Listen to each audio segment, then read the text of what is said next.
जय माता दी दोस्तों, जय श्री हरि। स्वागत है आपका हमारे YouTube चैनल अभव्या वर्ल्ड में। दोस्तों, आज की इस वीडियो में हम आपके लिए मार्गशीर्ष मास के कृष्ण पक्ष में पड़ने वाली उत्पन्ना एकादशी की व्रत कथा लेकर आए हैं। सूत जी कहने लगे, हे ऋषियों, इस व्रत का वृत्तांत और उत्पत्ति प्राचीन काल में भगवान कृष्ण ने अपने परम भक्त युधिष्ठिर से कही थी।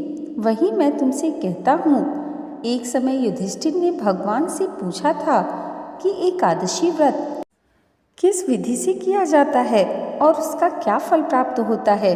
उपवास के दिन जो क्रिया की जाती है, आप कृपा करके मुझसे कहिए।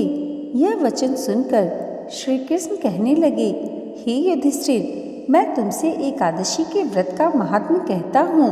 ध्यानपूर्वक सुनो।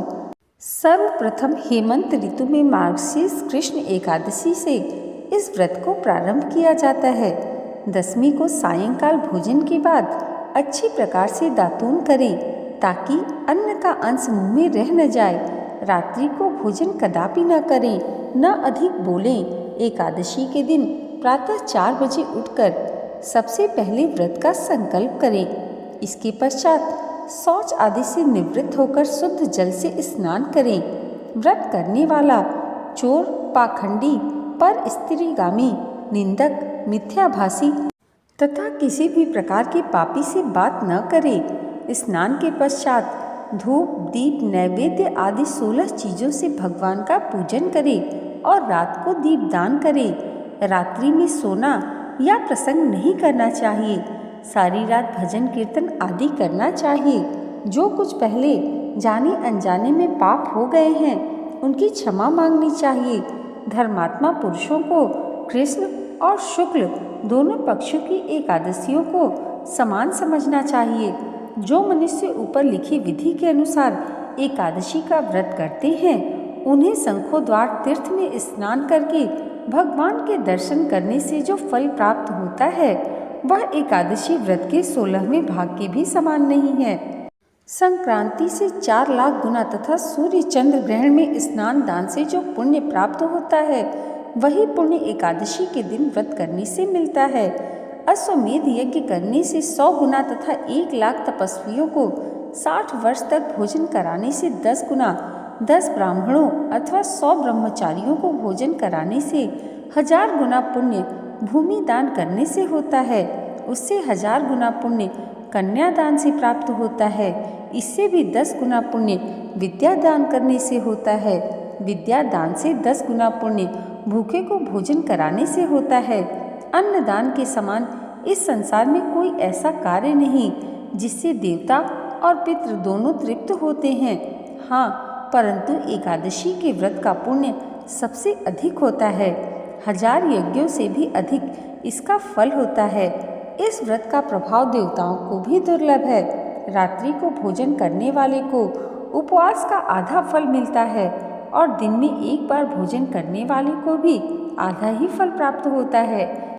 जबकि निर्जल व्रत रखने वाले का महात्म्य तो देवता भी वर्णन नहीं कर सकते। युधिष्ठिर कहने लगे कि हे भगवान, आपने हजारों यज्ञ और लाख गौदान को भी एकादशी व्रत के बराबर नहीं बताया, सो यह तिथि सब तिथियों से उत्तम कैसे हुई। भगवान कहने लगे, हे युधिष्ठिर, सतयुग में मूर नाम का दैत्य उत्पन्न हुआ। वह बड़ा बलवान और भयानक था।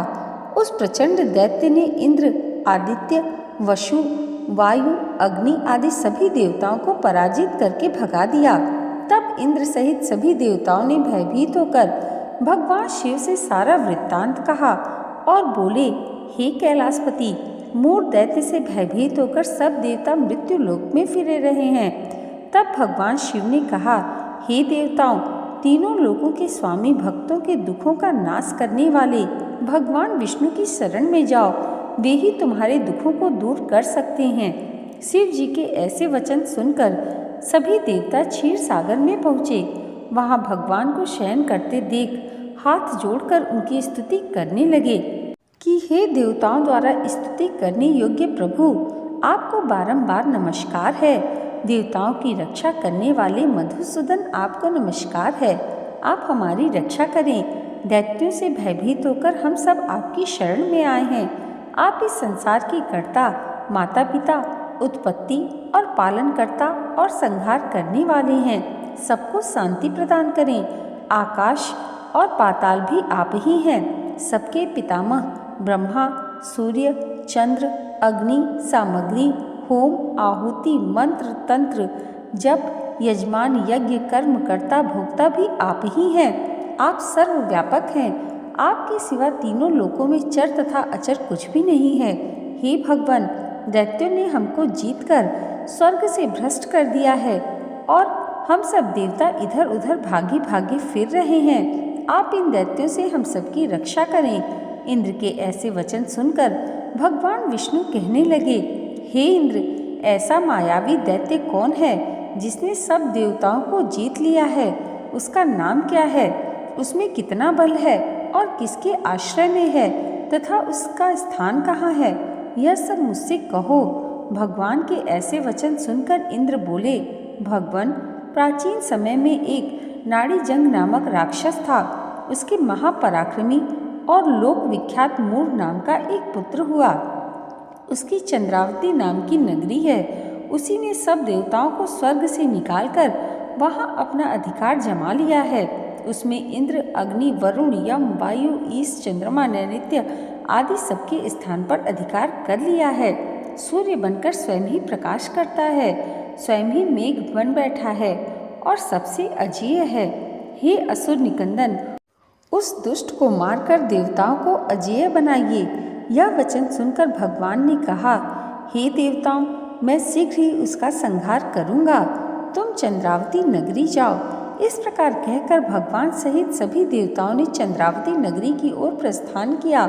उस समय दैत्य मूर सेना सहित युद्ध भूमि में गरज रहा था। उसकी भयानक गर्जना सुनकर सभी देवता भय के मारे चारों दिशाओं में भागने लगे।